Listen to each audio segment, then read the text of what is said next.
Hello everyone. हम BPSC घटना चक्र पूर्वावलोकन डिस्कस कर रहे हैं और उसके अंतर्गत हम बिहार स्पेशल डिस्कस कर रहे हैं और टॉपिक है आज का ऐतिहासिक परिदृश्य का एक 6th पार्ट है जो आज हम डिस्कस करेंगे। ठीक है, तो चलिए स्टार्ट करते हैं। क्वेश्चन है, जुलाई 2019 में बिहार के महापाषाणिक स्थान मेगालिथिक साइट के पहले प्रलेखन के लिए विशेषज्ञों ने निम्नलिखित से किस जिले का दौरा किया? किस जिले का दौरा किया था? कैमूर। ऑप्शन नंबर 20 का सही आंसर हो जाएगा। जुलाई 2019 में बिहार के महापाषाणिक स्थान मेगालिथिक साइट के पहले प्रलेखन के लिए विशेषज्ञों के दल ने कैमूर जिले का दौरा किया। नवंबर 2018 में खोजकर्ताओं ने खोज के बाद यह संकेत दिया था कि बिहार भी एक महापाषाणिक सांस्कृतिक स्थल वाला राज्य है। नेक्स्ट क्वेश्चन है, जयप्रकाश नारायण को कौन सी उपाधि दी गई थी? तो इसका सही आंसर हो जाएगा ऑप्शन नंबर बी, लोकनायक। जयप्रकाश नारायण को लोकनायक के नाम से भी जाना जाता है। वर्ष 1942 में भारत छोड़ो आंदोलन के दौरान इन्होंने डॉक्टर राम मनोहर लोहिया तथा अरुणा आसफ अली के साथ मिलकर गुप्त रूप से भारतीय जनता को संगठित किया था। इन्होंने 5 जून 1974 को पटना के गांधी मैदान पर संपूर्ण क्रांति का आह्वान किया। वर्ष 1999 में मरणोपरांत इन्हें भारत रत्न प्रदान किया गया। ठीक है, नेक्स्ट क्वेश्चन है, डॉक्टर राजेंद्र प्रसाद ने किसे पाकिस्तान का जन्मदाता माना है? तो इसका सही आंसर हो जाएगा option number C, Lord Minto को। डॉक्टर राजेंद्र प्रसाद ने पाकिस्तान का जन्मदाता लॉर्ड मिंटो को माना है क्योंकि सर्वप्रथम उसने भारत परिषद एक्ट 1909 के द्वारा मुसलमानों के लिए पृथक मताधिकार तथा पृथक निर्वाचन क्षेत्रों की स्थापना की थी। राजेंद्र प्रसाद के अनुसार भारत में सांप्रदायिकता पृथक चुनाव इकाइयों और विशेष सुविधाओं के कारण बढ़ी। पृथक निर्वाचन इकाइयों ने सांप्रदायिकता की भावना को बढ़ावा दिया। नेक्स्ट क्वेश्चन है, पटना लॉन का गांधी मैदान के रूप में नामकरण कब किया गया? ऑप्शन है भारत छोड़ो आंदोलन के दौरान, ऑप्शन बी है साइमन आयोग विरोधी रैली के दौरान, चंपारण सत्याग्रह के दौरान, भारत के स्वतंत्रता के अवसर पर, ऑप्शन ई है उपयुक्त में से कोई नहीं। तो इसका आंसर हो जाएगा ऑप्शन नंबर ई, उपयुक्त में से कोई नहीं। इसका एक्सप्लेनेशन देख लेते हैं।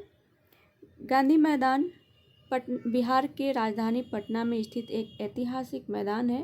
वर्ष 1948 से पूर्व नाम पटना लॉन था। ठीक है, चंपारण सत्याग्रह शुरू करने के बाद महात्मा गांधी की विशाल जनसभा जनवरी 1918 में इसी गांधी मैदान में आयोजित हुई। यहाँ स्मारक के तौर पर महात्मा गांधी की सबसे ऊंची प्रतिमा वर्ष 2013 में स्थापित की गई। ज्ञातव्य है कि महात्मा गांधी की मृत्यु 30 जनवरी 1948 के पश्चात पटना लॉन का नाम बदलकर गांधी मैदान किया गया था। ठीक है, नेक्स्ट क्वेश्चन है बिरसा मुंडा के गुरु कौन थे?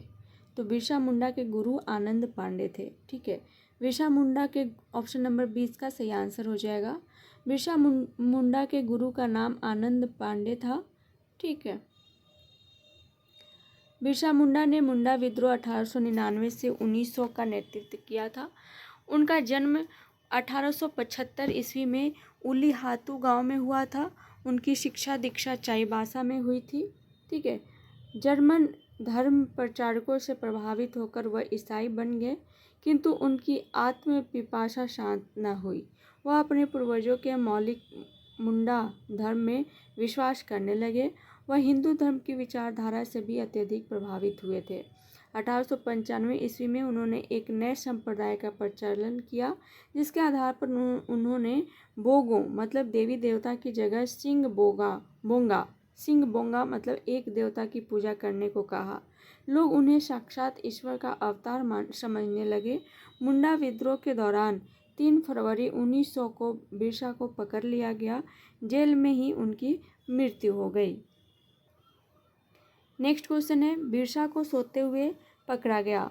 तो इसका सही आंसर होगा 3 फरवरी 1900 को। ठीक है, इसमें कोई ऑप्शन नहीं है, 3 फरवरी 1900 ई इसका सही आंसर हो जाएगा। ठीक है,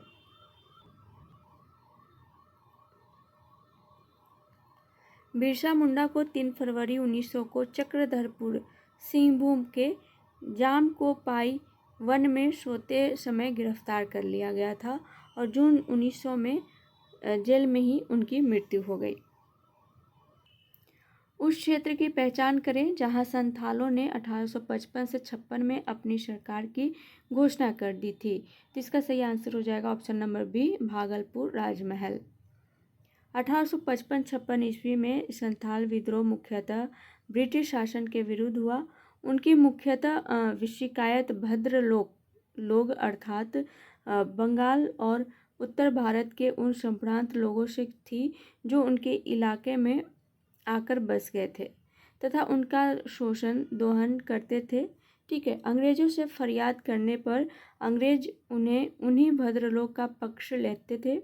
आदिवासी अपने शोषकों को दिक कहते थे।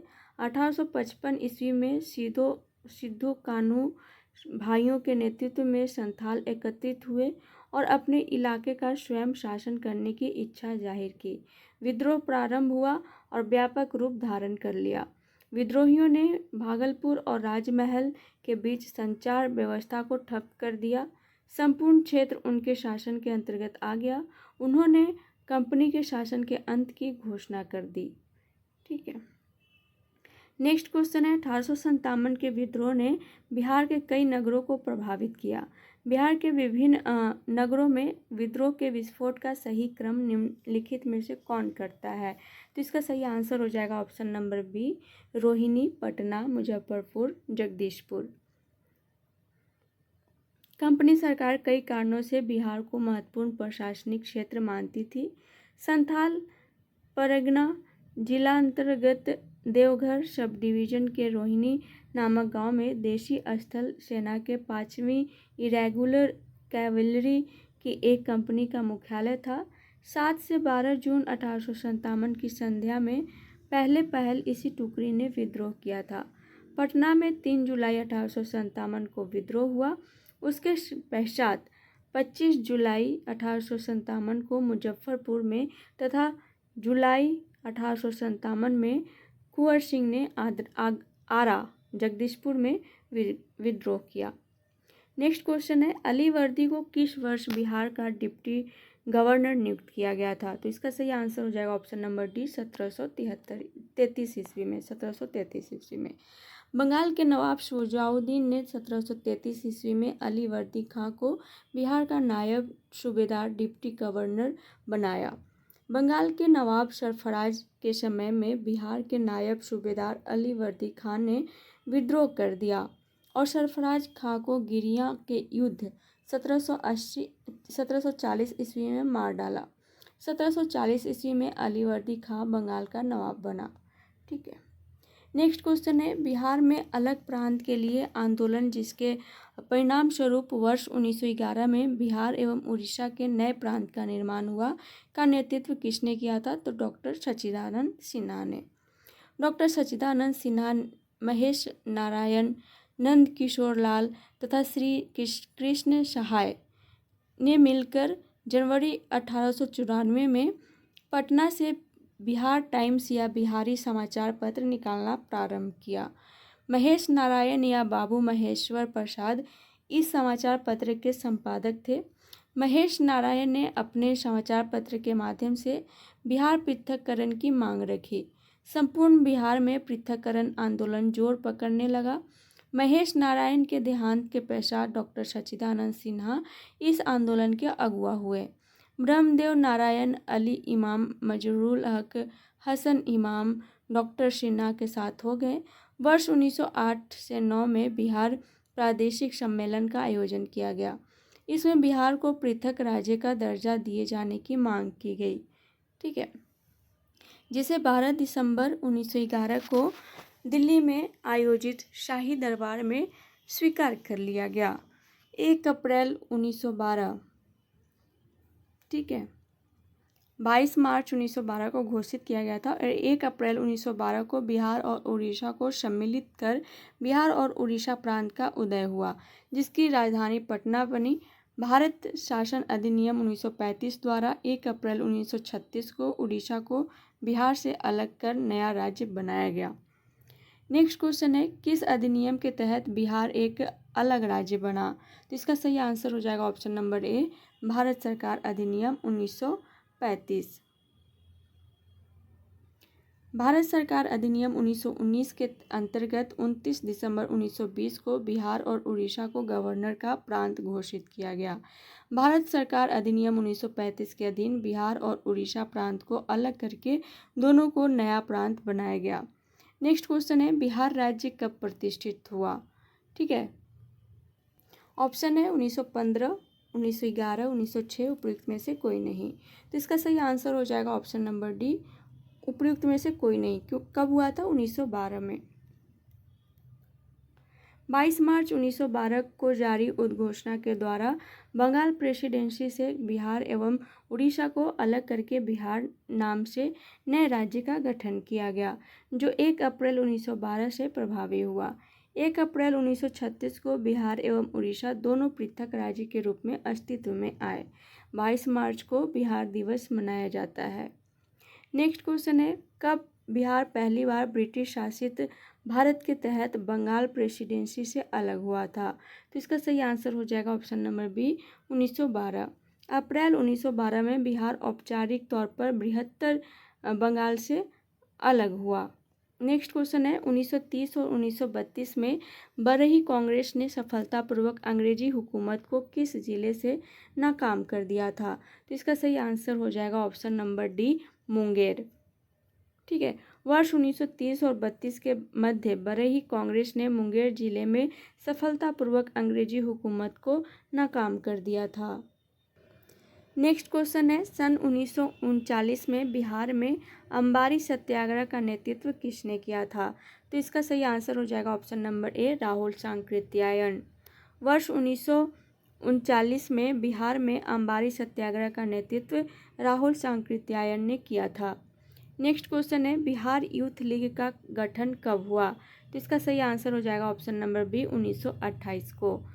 प्रसिद्ध क्रांतिकारी और स्वतंत्रता सेनानी प्रोफेसर ज्ञान साहा के आदेश से वर्ष 1928 में मोतिहारी, पूर्वी चंपारण में बिहार यूथ लीग की स्थापना की गई थी। नेक्स्ट क्वेश्चन है, बिहार में यद्यपि जमींदारी सांविधिक रूप से 1952 में हटा दी गई थी, तथापि भू नियंत्रण का सामाजिक आधार निम्नलिखित के हाथों में रह गया। तो इसका सही आंसर क्या होगा? ऑप्शन नंबर सी, प्रधान जाति के हिंदू। वर्ष 1950 में बिहार सरकार द्वारा बिहार भूमि सुधार अधिनियम पारित किया गया, जिसे सर्वोच्च न्यायालय ने संस्तुति प्रदान की। वर्ष 1954 तथा वर्ष 1959 में इसमें संशोधन किया गया, लेकिन इस अधिनियम में कुछ व्यवस्था ऐसी थी जिसके तहत वे घर, बगीचा, तालाब, पुस्तकालय, व्यापार आदि के उद्देश्य से जमीन का एक बड़ा हिस्सा अपने अपने पास रख सकते थे। इसके अलावा कानून का क्रियान्वयन धीमा होने के कारण भी जमीन पर प्रधान जातियों का कब्जा बना रहा। नेक्स्ट क्वेश्चन है, प्रभावती देवी किस क्षेत्र की स्वतंत्रता संग्राम सेनानी थी? तो इसका सही आंसर हो जाएगा ऑप्शन नंबर बी, पटना। स्वतंत्रता आंदोलन में बिहार की महिलाओं ने महत्वपूर्ण योगदान दिया। इन महिलाओं में सरला देवी, प्रभावती देवी, राजवंशी देवी, सुनीति देवी तथा राधिका देवी प्रमुख हैं। प्रभावती देवी पटना की स्वतंत्रता संग्राम सेनानी थी। नेक्स्ट क्वेश्चन है, श्री नरसिंह नारायण क्या थे? तो इसका सही आंसर हो जाएगा ऑप्शन नंबर ए, समाजवादी। श्री नरसिंह नारायण सिंह समाजवादी थे। नेक्स्ट क्वेश्चन है, श्री जगत नारायण लाल की पत्नी का नाम क्या था? तो इसका सही आंसर हो जाएगा ऑप्शन नंबर ए, श्रीमती रामप्यारी। श्री जगत नारायण लाल की पत्नी का नाम रामप्यारी देवी था। भारत छोड़ो आंदोलन के दौरान रामप्यारी देवी ने बांकेपुर में सभा को संबोधित किया और लोगों से सरकारी नौकरी छोड़ने का आह्वान किया था। नेक्स्ट क्वेश्चन है, आधुनिक बिहार का निर्माता किसे माना जाता है? तो किसे माना जाता है? ऑप्शन है सच्चिदानंद सिन्हा, ऑप्शन बी है कुमार कालिका प्रसाद सिन्हा, ऑप्शन सी है sir Ganesh Singh, option D है आचार्य नरेंद्र देव, ऑप्शन ई है उपयुक्त में से कोई नहीं है, उपयुक्त में से एक से अधिक। तो इसका सही आंसर हो जाएगा ऑप्शन नंबर ए सच्चिदानंद सिन्हा। सच्चिदानंद सिन्हा भारत के प्रसिद्ध राजनीतिज्ञ, शिक्षाविद, अधिवक्ता एवं पत्रकार थे। उन्हें आधुनिक बिहार प्रांत का वास्तविक निर्माता माना जाता है। बिहार के बंगाल से पृथक्करण आंदोलन की वे आत्मा थे और बिहार एवं उड़ीसा प्रांत का गठन उनके अथक प्रयासों का ही प्रतिफल था। सच्चिदानंद सिन्हा को संविधान सभा का प्रथम अस्थायी अध्यक्ष बनाया गया। संविधान सभा की पहली बैठक 9 दिसंबर 1946 को संसद भवन के सेंट्रल हॉल में सच्चिदानंद सिन्हा की अध्यक्षता में हुई थी। इसके अतिरिक्त बिहार के प्रथम मुख्यमंत्री डॉक्टर श्री कृष्ण सिंह को भी आधुनिक बिहार का निर्माता कहा जाता है। तो आज के लिए इतना ही, मिलते हैं नेक्स्ट क्लास में नेक्स्ट टॉपिक के साथ। तब तक के लिए thank you so much and all the best.